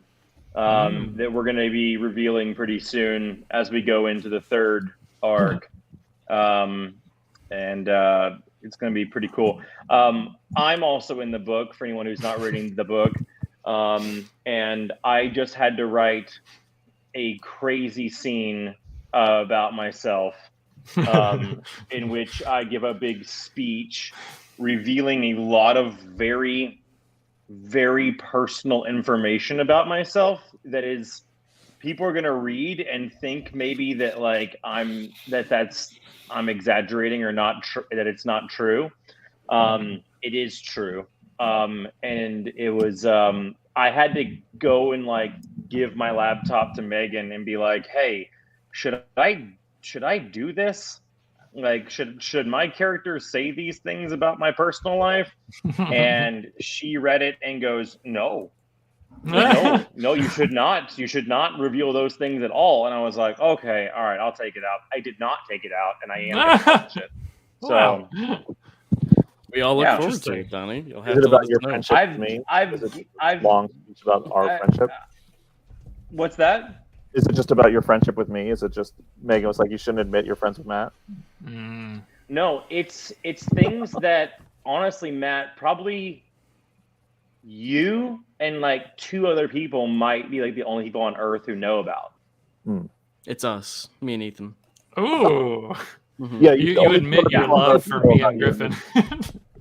Hold on, Matt, I'm going to text you what it is really quick. I have a theory already, but okay. Also, I know, like, aren't you sending me the script? No, I'm texting. Oh, I am. Oh, yeah, I am sending you the script because you're going to be writing some of it. I just texted you. Matt, should I reveal that? No. Huh? No. No. No. That's two people. It's fine. You don't think so? No, I don't know. We can talk about this after the show. Okay. All right. Great. Well. All right. Well, I'll wait and see, I guess. Thank you. I don't know. Maybe it's Ryan. good. Maybe it's good. Ryan, Michael. I love that it's a big controversial plot reveal, but it's like it's just a real life reveal. It's just like some shit that happened in my life. Yeah. Ryan, Michael, we will see you on the next stream, man. I got to rotate some folks in. Sure, guys. Thanks for having me. Yeah, dude. Have a great congratulations on your Razor Crest, dude. That thing is fucking awesome. Thank you very much, it had one of those. You remember the old bat wing that had like the pistol grip on it that you could like fly it around? Yeah. Oh yeah. Mm-hmm. Oh yeah. I wish it had that on it, but I mean, it's got a stand. Unfortunately, it's got a slight defect, so I couldn't get it to work. But eventually, it has a stand where it looks like it's in mid-flight, so that's a lot cooler. Cool. Yeah. So hopefully, I'll have that set up for the next time you're on. All right. Thanks, guys. Right on, man. Thanks, dude. Bye, Ryan. Thanks, buddy. Have a good one. Later. Bye. Okay. Wow. Folks. What a show. Matt Rosenberg, I want to check in with you. You've been with us longer. You cool to hang out a little longer? Not really. Great. All right. I mean, I have deadlines. Matt told me when I invited him that he couldn't do this and that he was swamped with deadlines. And then like 2 seconds after that was like, send me a link. And then I tried to talk him out of it for like 15 minutes. Seen in a while. Mm-hmm. I sent someone to kill Chip, and I wanted to see how that was going to play out. Interesting. Yeah. A lot going on. I was told Ryan wouldn't be here, and that was a big selling point for me. Yeah. Sorry, man. Did anybody have any extremely burning questions for Matt before we let him go for the evening in the chat? I don't think anyone in life has ever had extremely I've been actually meaning to ask you something. Ooh, okay. You gotta go. Don't worry about it. No, ask a question. Let's do it. So Jason Todd is probably my favorite character of all time. Wait, you're so quiet. Yeah, you said. No one can hear you. Matt. Can you? Yeah. I just heard you say Jason Todd. Can you guys hear me? A little bit. Yeah. We can hear you. You're so faint. If you have, if you're trying to use headphones. Do you know American Sign Language? We don't. Oh, okay. Yeah, that's right. I don't know it. This is so suspenseful. Matt, if you want, can you type it? While he's fixing that, I just want to say this is so cool because the first Comic-Con I ever went to was to see Donnie and Matt, and they were sitting at the same table when Kat was like, "You're working for you guys," and you guys are working at the same table in Denver, and I sat there, and you guys like talked to me for like an hour, and it was like, yeah, and it was like right after you just started coming out with Venom, like you signed that for me, and then Matt forced this fucking book down my throat. And then he signed it, so then I felt obligated to read it, and it was one of the coolest fucking things I've ever read. Matt, that was the show that you put the kids walk into a bank stickers on my fucking on my banner that are still there to this day. I thought that might be the show where I hid under your table and we tried to do a thing where I was going to sign someone's CGC book. When you slipped it to me, I was going to fake your signature, but then we didn't do that. No, that was the show. I think you were sleeping under the table when I walked up. Matt sleeps on the table a lot. No, that was the show that you and I were aggressively playing rock, paper, scissors all day. And then that was also the show that I got into a fight with that Captain America, with that old dude. Oh yeah, he's dead now. On a panel. Alan Bellman. He's dead now. And then I went with Tom King, and we sat with him and asked him what was up, and he had no idea what we were talking about. That was also the show that there was a period of time that Matt and I and a few other people we were doing this thing where we were switching people's first names and last names, the first letter of their first. Do you remember this? No. So like you'd be Matthew Mosenberg, and we were doing that a lot. And then we were doing it all day. And then Kat Fox walked by, and I tried to do it with her, and I got about 2 syllables into it and had to stop. It's a 2-syllable name. Kat was who was representing you guys at your table, like when you guys were away. Kat always works with Matthew. Yeah, she was the one like forcing books down my throat, like, here, you need to read this and you need to read that, and I'm like, well, there goes $600, like, out of nowhere. Yeah. Like, so you owe her a big thank you. But she's good at her job. Yeah. And then Donnie, I have one question for you, because then I'm going to jump off because my wife and kids are coming home and I got to know. Okay. So back before God Country came out, you did an interview on a local radio show here called The Nerd Show, which was on KFKA. And it's funny because the owner of the Nerd Store here in Greeley, that's the name of the place, Travis, actually said to you, like, wow, man, when this book comes out, you're going to blow up. You're going to be like the next big writer for Marvel. You have no idea. And you're like, you were a different person. It's like you listen to the interview and you're like, no, man, that's not going to happen. Like, it's not going to be. And then God Country came out and like, he couldn't keep it in stores. Like, it was like his #1 selling comic. And then you started doing Venom and everything. So I just wanted to tell you that you need to come back on the Nerd Show, because they're still doing it. Oh yeah. Cause it's, because they're still doing the Nerd Show here in Greeley. And my friend is the one who's the host now. So you need to come back on that show, because, they called it. I just want you to know they called it. I remember very distinctly, there was a period in my life before God Country came out that I had been, because like before God Country came out, I had been in the industry for like 5 years, and like just no one knew who the fuck I was, and like all my books didn't sell and they were getting canceled and stuff. And I remember I would do so many interviews where people would ask me about like, are you interested in doing Marvel and DC books and stuff? And because no one from Marvel and DC had ever talked to me or knew who I was, I got it into my head that was just never going to happen. And like, I was never no one was ever going to care about my stuff. And so I would always say in interviews, I'm sure I said it in that one, like, yeah, I'm not really interested in Marvel or DC books. Like I'm not, I'm kind of an indie guy. Like, I don't really care about that kind of stuff, which is a total fucking lie. I desperately wanted it. I was just trying to act cool.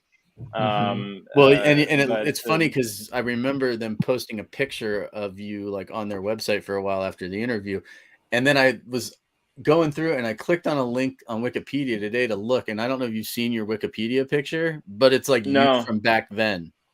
So it's really? Black hair, and you've got like just the goat. It's hilarious. It's just Wikipedia. Oh, is it bad? I bet it's bad. It's pretty. I'm not gonna lie, it's pretty bad.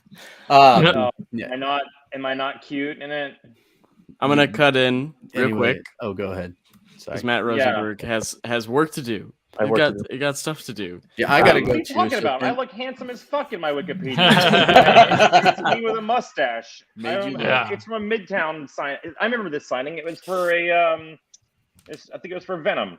Yeah, that wasn't that long ago. This was like in like 2018. Doesn't even look like. Yeah, let's see your Wikipedia photo, Robert. Yeah. You're extremely handsome all the time, Donnie. I mean, look at this face right here. I'm gonna be 48 next month, and I look like I'm 32. So fuck all y'all. All right, that's all I gotta say. Amen.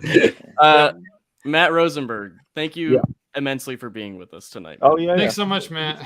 Well, wait, was there a question I was supposed to answer?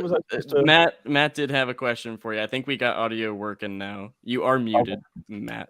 Yeah, but you got, if you can go if you got to. Don't worry about it. I appreciate just being able to say hi to you. Well, I'm here. Well, now he's here and he's ready. Let's do it. All right. So I was saying Jason Todd has been my favorite character ever since he came back. How do you approach writing him in Task Force Z? Because I think you're doing a phenomenal job. Thanks.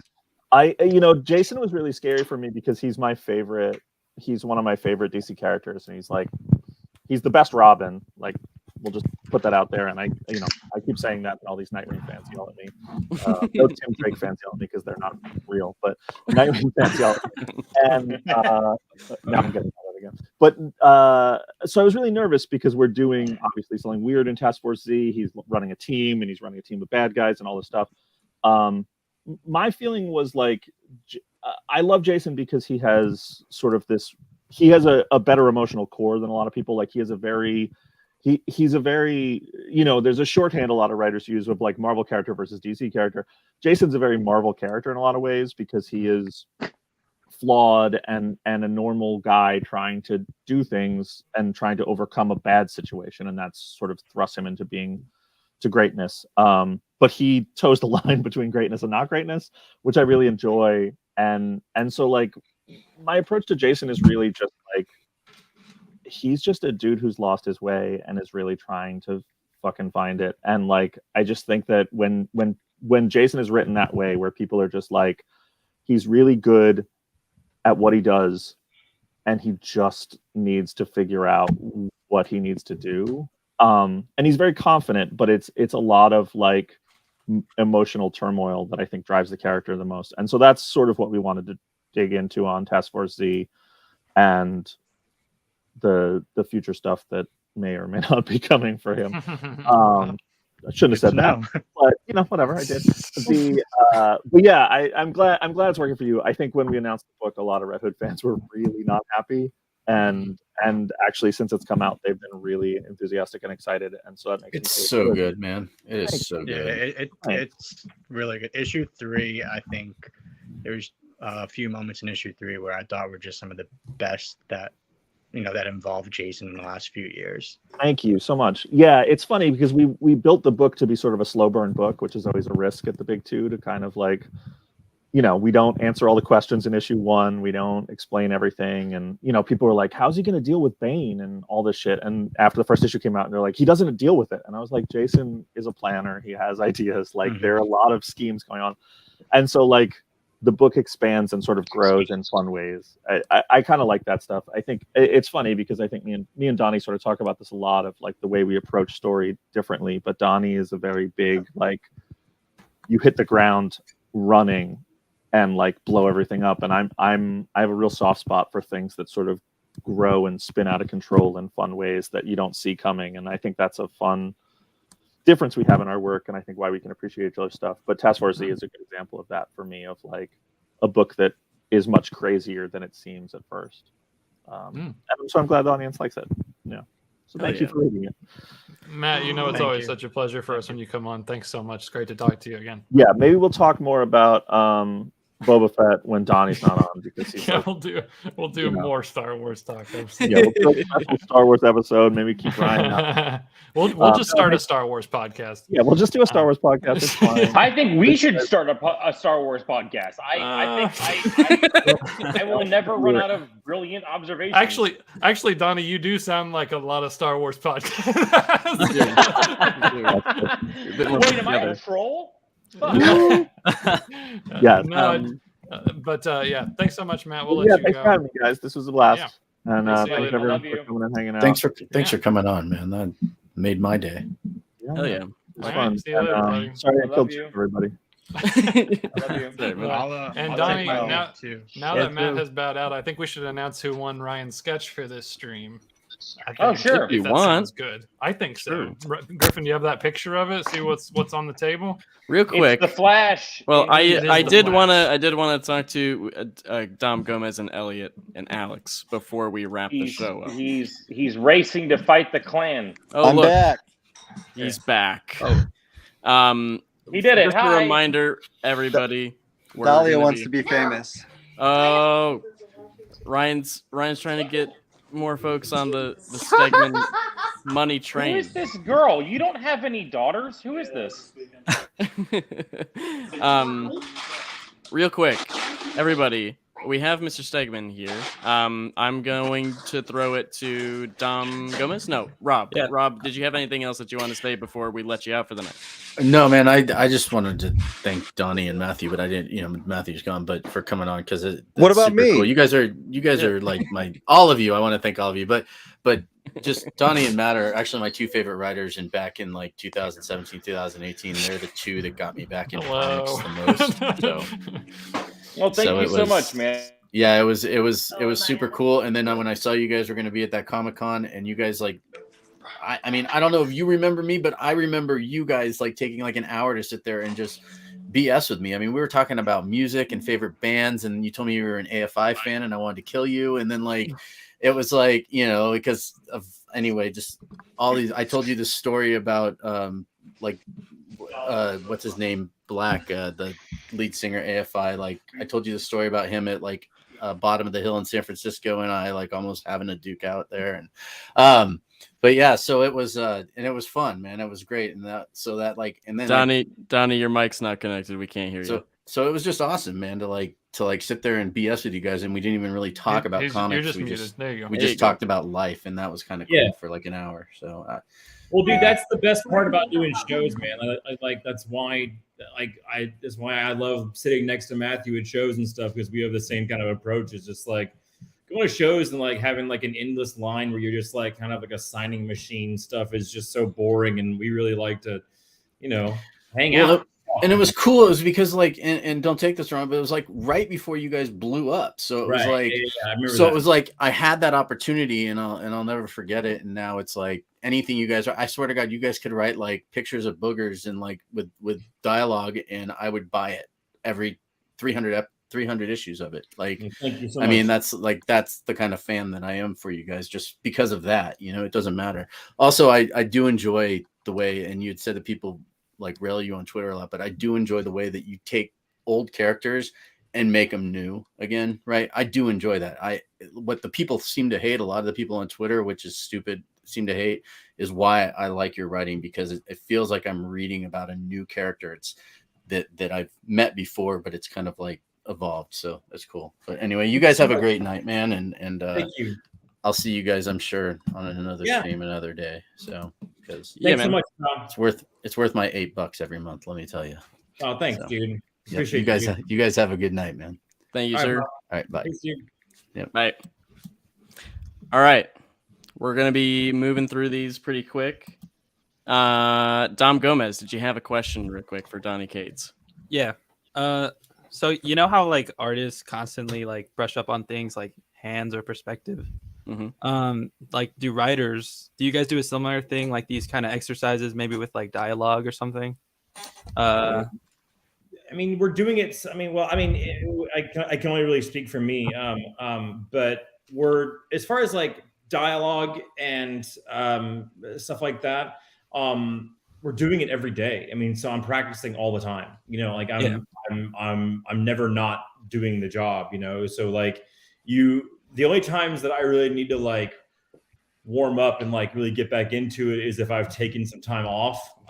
Like I recently got COVID, and so like I didn't write for like fucking 2 weeks. And so when I got back into it, it was really helpful for me to like go like read some comics and like read some novels and like it's just a lot of reading, and just kind of gets you back into the flow of things and everything. And then like, if you're going to be trying a completely different style or a new thing, or especially if you're writing a new character that you've never written before and stuff, it's all just reading, it's all just kind of, I'm a pretty good, I can copy shit pretty fast. I can like duplicate shit pretty fast. So like if I'm writing a team book or something like that, or if I'm writing a new character, it doesn't really take me very long to get a voice down and get like, their speech patterns and their behavior and stuff down. But it does require some reading. So yeah, I think that's more or less the answer. Okay. Oh yeah. Thanks, question. Tom. Alex, real quick. Alex, is this your first show with us, man? Yeah, my first. Welcome. Thanks and for joining us. One for you to be a part of. Yeah, I'm actually. Yeah, like this one's fucking hectic. Yeah. No, Chip almost died, or Chip died. He may have. Yeah. I think Chip died. Yeah. Mm-hmm. Potentially. I also see you got some KLC Press merch on. Nice. Thank you very much for very representing. Cool. We are really close to wrapping up for the evening, so if you just have a question for Donnie, and then if you join us on the next stream, hopefully we can chat a little bit more. Yeah, no, it's fine. I'm just like happy to be here, and I don't really have questions, but okay, great. Thank you. Well, thanks for hanging out. Thanks for us hanging. for the evening, Yeah. and we hope to see you on the next one. Absolutely. And feel free to chime in at any point. But Elliot, you have been waiting patiently. Thank you, homie. I'm sorry we couldn't get your question to Rosenberg in there. But did you have anything to ask Mr. Cates while we got him? Yeah, quick question. I was wondering why people or comic book readers are so quick to hate on comics. Like the comics that are 3 issues in or 4 issues in, people are like, oh, this isn't what I thought it was. I'm gonna be done reading it. And then like 5 issues go by and it's like, oh wait, the story picked up. It's a really good story. I might go trailer for the back issues now. It's like it like blows my mind. It's a continuous. It's a bit of a cycle thing, and it's there's a lot of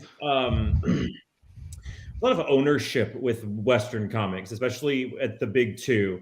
Really, kind of exclusively at the big two. Like I never get any sort of hate or anything for any of the creator-owned books that I've done because they're coming into something that's very fresh. They don't have any kind of preconceived notions that are attached to it. It takes when you grow up with something, like many of the people who read the big two do.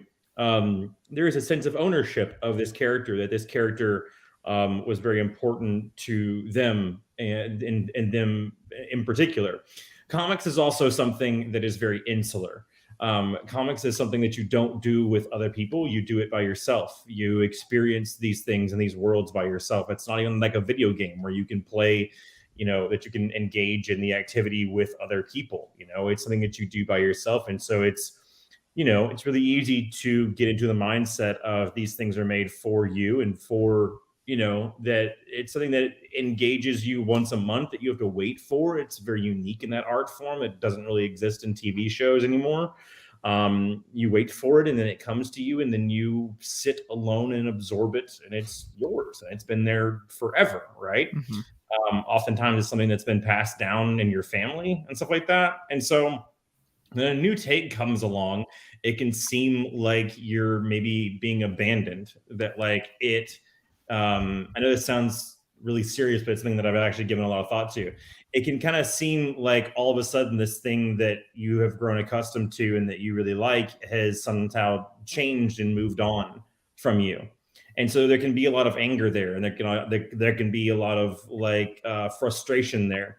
And then if you stick with that thing, then like you said, as it starts to come out a little bit more, you start to kind of get comfortable in that. You start to get comfortable in how that new thing has evolved, and you get, attached to that.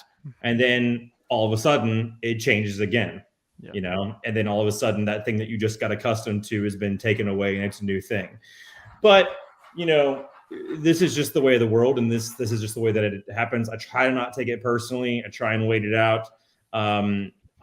I have never felt like that. Like I think that the reason that I tend to butt up against it a lot is that I've never experienced that emotion myself. I've never been mad at a comic book or the creators that have done it, but I certainly understand it. I certainly understand where people are coming from when they are doing it, and I try and respond to people with as much compassion and grace as I possibly humanly can. I think that something that people don't realize is that people might see me reacting poorly to people on Twitter and getting into it and not able to go fuck themselves.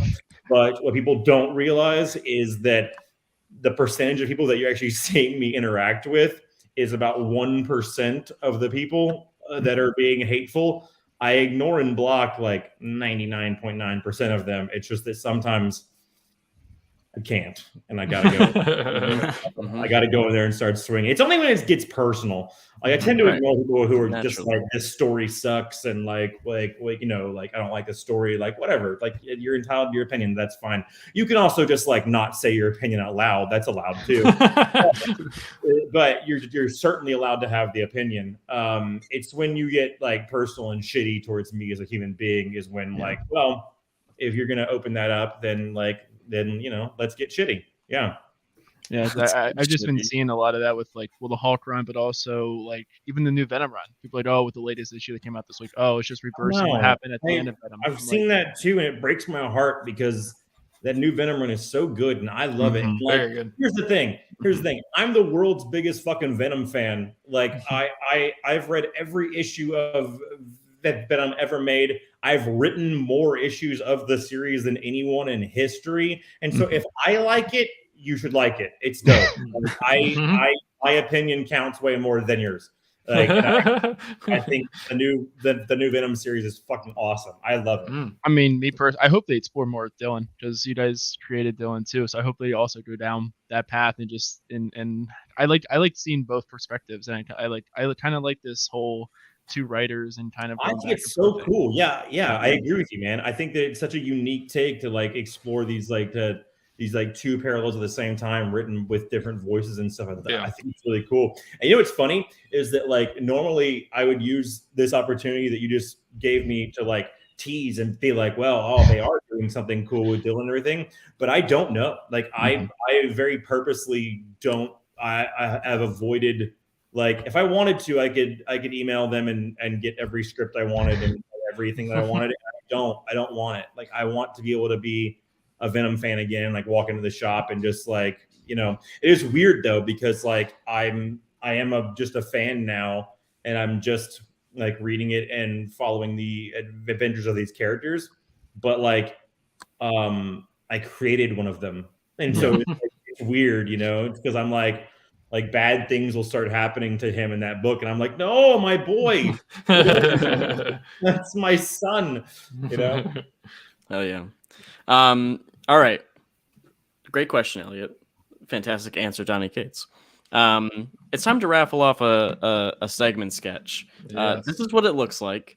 It is of the fastest man alive. It is a Flash sketch that he did pre the show. By the way, hey Joe, I'm sorry that we're bringing you in the very tail end here. That's fine. Just bringing you in fine. to say hey tonight, but hopefully we can get you in on the next one.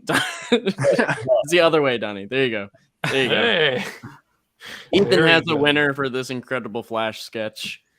All right. As we do every time, let's do a little drum roll for the winner of this beautiful sketch. Everybody. And the winner is our wonderful yearly subscriber, Nick Schoaf. And I assume it's pronounced Schoaf because it's spelled like loaf. Congratulations, Nick. Nick Schoaf, because it's spelled like loaf. Congrats. Very good. Won this magnificent Flash piece done by Mr. Stegman, who, by the way, does an incredible Flash. That would be like a top 10 or top 3 DC book for me. From really him. The Flash? You like the Flash? I mean, like I think he just draws a good Flash. Look at his Flash. No, he definitely draws a good Flash. I thought you were saying like he's one of your favorite characters. Yeah, he is. He's like number 2. Yeah, I mean, really? Flash is dope. Flash is top 5. Ezra Miller Flash. Ezra Miller Flash. No. Yeah. Mark Wade, Wally West. He's gonna get the clan. It's crazy. Everybody, thank you so much for watching tonight. I know the YouTube chat was popping off with questions that we did not have time to get to because too much happening. Too many creators with great conversations happening that I did not feel was worth interrupting, unfortunately. But come back next week. Of course, we should have another stream going. And of course, we love to have everybody there. If you were wondering, hey, how could I get on the screen? How could I join and get in on the conversation? Well, you do that by being on one of our paid tiers over at klcpress.com. You subscribe to one of those and you get the link to join the StreamYard and chat with the creators. So if you're interested in that, do that. Head on over to klcpress.com, and there's a bunch of other great stuff that we put out every single day. You can smash the like button on this, hit subscribe on the YouTube channel. Donnie's playing music that we shouldn't play because we'll get copywritten and we'll just take everything about Donnie's part of the stream is just copyright all over the place. But thank you everybody for joining us this evening. Donnie Cates, please stick around for 2 seconds because we need to speak with you. Much love to everybody. Kids love chains, and we love you. Have a great night. Stay amazing, friends. Quit your job. Chase your dreams.